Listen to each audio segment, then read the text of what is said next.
Breaking news, the Eagles add another edge rusher to their team, and I think this is a sign of what's to come.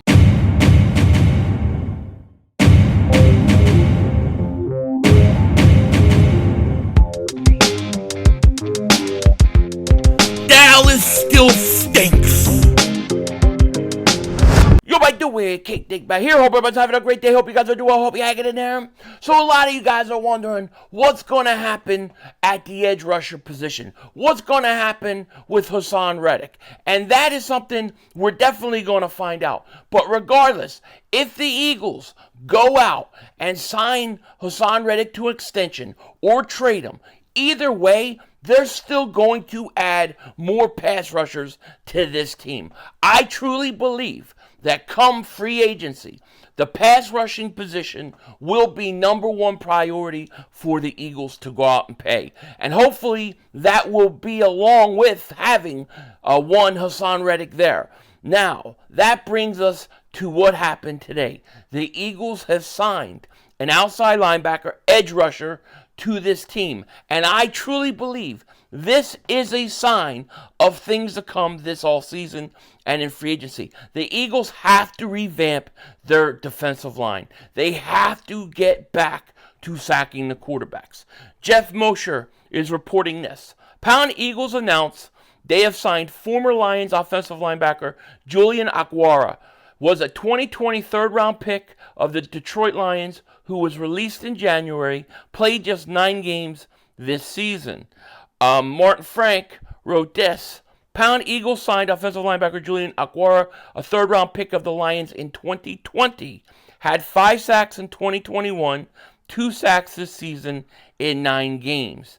And he was waived late in the season, and he comes to the Eagles. And like I said, this is a sign of things to come. He's about 6'4.5", 250-something pounds, about 253, 255 pounds. And the Eagles are going to look to upgrade the pass rushing position. It is a need. And you say, well, why is this so important? Well, you had what? Guys like Brandon Graham did not have double-digit sacks this year.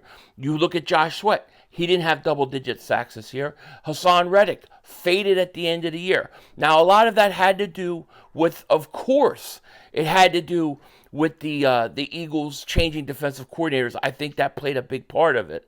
But, I mean, their pass rush was really bad. On third downs, I think we had the worst rating of getting sacks on third down. It was not good. So the Eagles are going to look to add pass rushers to this team this year. There is no doubt that I think we're going to see a revamped pass rush. And hopefully that will include Haason Reddick, because like I said before, I don't understand why you would get rid of your best player, especially at something you value as much as you do the pass rusher. So I think this is a sign of things to come. The kid obviously has some talent. He's been there in the league for 4 or 5 years. Third-round pick. He has some talent, has some explosion, has some speed, and I think this is a depth move. We'll see if he can make the team kind of move. But I do think it's showing you where the priorities are going to line up for this team. They have to rebuild this defensive line. They have to get that pass rush going. More than anything about the Eagles' defense is it always depends on the pass rush. And if their pass rush isn't hitting home, they're going to struggle. Now, yes, we're going to need off-the-ball linebackers, and we're going to have to spend money there. I really see it simply like this. I think free agency is going to be heavy on the defensive side of the ball. I think you're going to see a pass rusher being your number one move, and then I think you're going to see a couple middle-of-the-road moves. I think maybe a safety and a linebacker. Maybe you sign a linebacker and then draft a linebacker in a second round or something like that. But the Eagles, in my opinion, free agency-wise, they're going heavy defense. They're going to go heavy defense. Maybe they add an offensive player here or there. I don't think it's going to be a wide receiver because you're already paying A.J. Brown a lot of money. You're paying Devontae Smith. I see them drafting a wide receiver early mid rounds, and then I also see them possibly adding a running back in free agency. For whatever reason, I have a feeling that this team is going to go after Austin Eckler. The fact that, you have your offensive coordinator was with him last year, really liked him. Kellen Moore loved him. And then you look at the fact that we had Austin Eckler linked to the Eagles, for like 2 years, where the Eagles were very interested in acquiring him. So, to me, this move we're seeing right now, and I think it's an interesting move, and I think it shows us where this team's priority is going to be in free agency. It's going to be defense. Now, that doesn't mean they're not going to draft players on defense in the draft. I still think they will, but I think it'll be a little more sprinkled in, and you'll see a little bit more offense. But I think we're going heavy defense in free agency, and this is probably the first of a lot of moves. Now, will this guy make the team, Julian Okwara? I don't know, but he has something that Vic Fangio obviously likes, and we'll see how it plays out. I still believe that Reddick has to be back next year. Also, a few other things I gotta say. I totally screwed up. Big time screwed up my earlier video about the most drunk fan base in the NFL. I totally read this thing wrong. I am a moron. I am a Dingbat. I was drinking when I read it, but I totally read this up and down from left to right, where instead of going from left to right, I didn't even look at the percentages. I was just looking left and then right, and I'm a moron.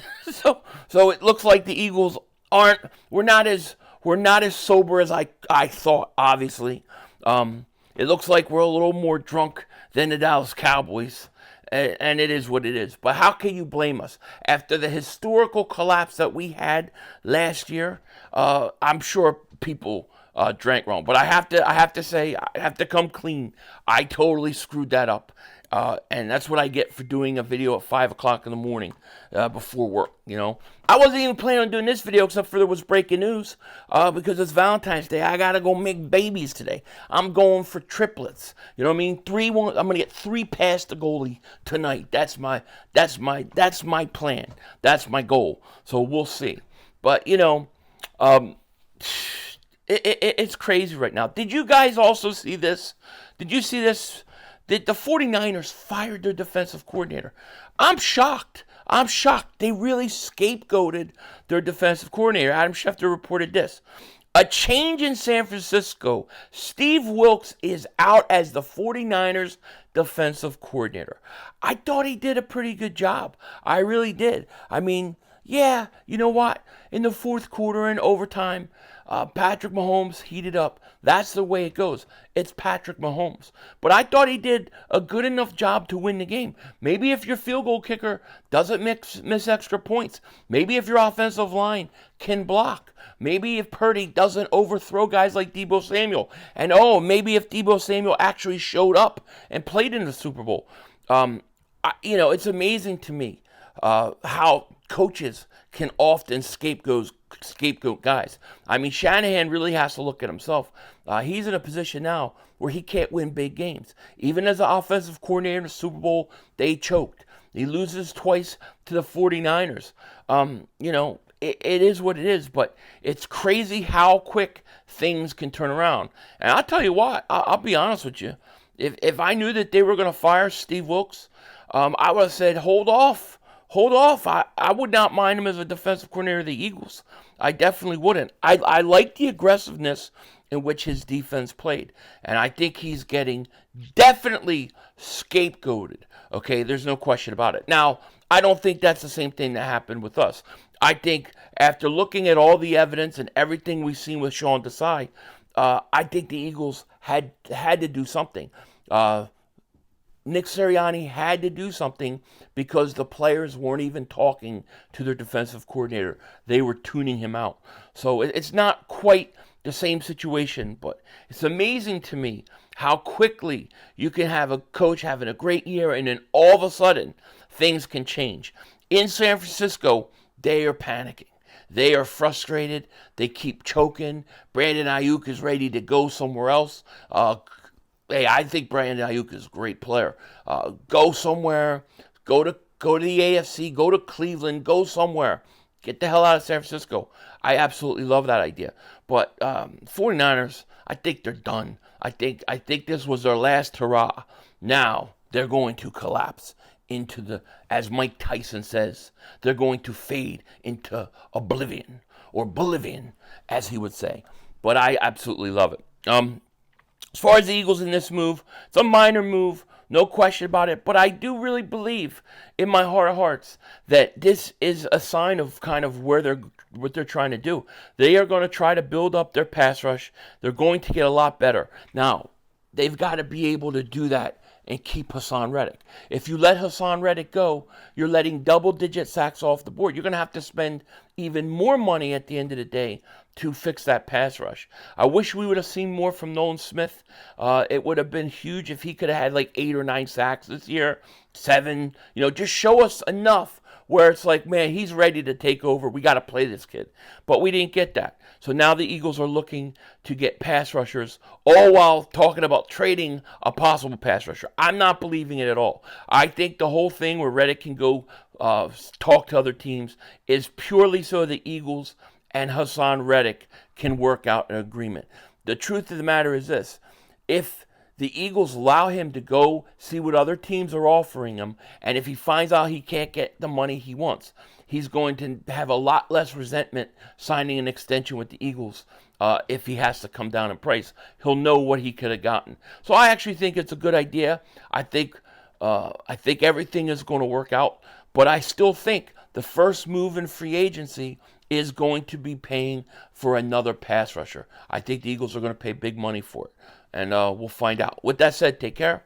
Talk to you later. Of course, don't be a dingbat. Happy Valentine's Day to each and every one of you guys. Go make them babies.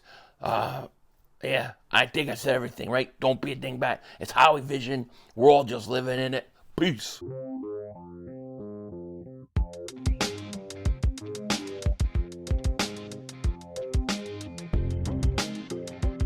Boy, I made that mistake today in my video. 5 in the morning, I'm half asleep, read the thing wrong. Boy, Mark Holmes could not wait to call me up to tell me I made a mistake. Everything I do that's good, I never hear from the guy. As soon as I make a mistake, he calls me. Couldn't wait to rub it in. How about that? That's all right, though. That's all right. Because at the end of the day, he's the one that fell out of his chair. Denzel Washington out.